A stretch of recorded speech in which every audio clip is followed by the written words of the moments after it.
അന്വേഷ്ടം എന്നുള്ളതിന് പല വ്യാഖ്യാതാക്കളും അർത്ഥം പറഞ്ഞു കാണുന്നത് പഞ്ചമഹായജ്ഞങ്ങൾക്ക് ശേഷം അവശേഷിക്കുന്ന അന്നം എന്നാണ്. എന്നാൽ അത് ഈ ശ്ലോകത്തോട് പൊരുത്തപ്പെടാത്തതും ഈ ശ്ലോകത്തിന്റെ സന്ദർഭത്തിനോട് പൊരുത്തപ്പെടാത്തതും അനാകർഷകവുമായ ഒരർത്ഥമാണ്.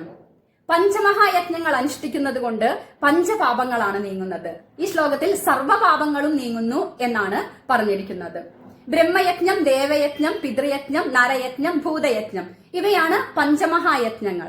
ദേവയജ്ഞം എന്നാൽ ദേവപ്രീതിക്കായി ചെയ്യുന്ന കർമ്മങ്ങൾ, അതായത് ഹോമം, പൂജ തുടങ്ങി ക്രിയകൾ, ക്ഷേത്രദർശനം, ക്ഷേത്രപരിപാലനമെല്ലാം ഇതിന്റെ ഭാഗമായിട്ട് ചെയ്യാറുണ്ട്. അതുപോലെ ബ്രഹ്മയജ്ഞം, വേദാധ്യയനം, അധ്യാപനം ഇവയാണ് ഉദ്ദേശിക്കുന്നത്. വേദം എന്ന് കേൾക്കുമ്പോൾ ഭയക്കേണ്ട ആവശ്യമില്ല. വേദം എന്നാൽ അറിവ് എന്നാണ് അർത്ഥം. അറിവിന് വേണ്ടി നാം പഠിക്കണം, പഠിച്ചതിനെ പഠിപ്പിക്കണം. അപ്പോൾ ബ്രഹ്മയജ്ഞമായി.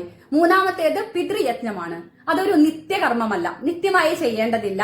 അതൊരു നൈമിത്തിക കർമ്മമാണ്. അത് മരിച്ചുപോയവർക്കുള്ള തർപ്പണം, ഇതാണ് ഉദ്ദേശിക്കുന്നത്.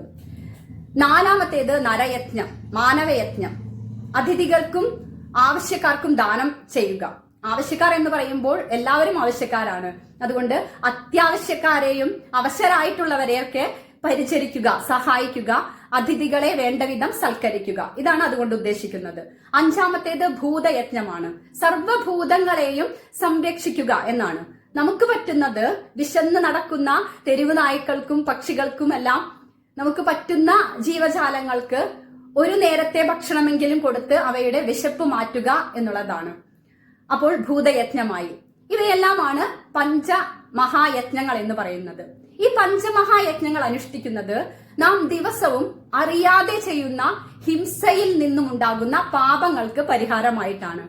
അല്ലാതെ അറിഞ്ഞിട്ട് ചെയ്യുന്ന പാപങ്ങൾക്കുള്ള പരിഹാരമല്ല ഒരിക്കലും പഞ്ചമഹായജ്ഞങ്ങൾ.